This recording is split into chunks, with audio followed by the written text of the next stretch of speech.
Hello everyone, welcome back to my channel. আজ আমরা চট করে শিখে নেব প্রেজেন্ট কন্টিনিউয়াস টেন্সের interrogative negative sentence. Interrogative negative মানে কি? প্রশ্নবোধক না বাচক। এখানে দেখো দু রকমের নিয়ম আছে, দু রকমের গঠন আছে। এই গঠনটা দেখে নেবে। am is are plus not plus subject noun আর সাবজেক্ট প্রোনাউন প্লাস নট, মানে নট যদি মানে সাবজেক্ট যদি নাউন হয় তাহলে নট আগে বসবে, আর সাবজেক্ট যদি প্রোনাউন হয় নট পরে বসবে। দেখো is not Antu reading English, Antu কি ইংলিশ পড়ছে না।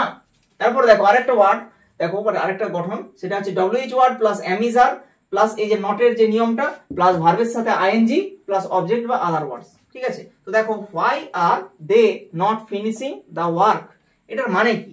এটার মানে হচ্ছে যে তারা কেন কাজ কমপ্লিট করতে পারেনি, মানে শেষ করতে পারেনি। তাহলে why are they not finishing the work, এইভাবে তোমরা এই যে প্রোনাউনটা, এই প্রোনাউনের জায়গায় নাউন করবে আর এখানে চেঞ্জ করবে, আই উই বিভিন্ন রকমের চেঞ্জ করবে, সেই হিসেবে অক্সিলারি গুলো চেঞ্জ করবে।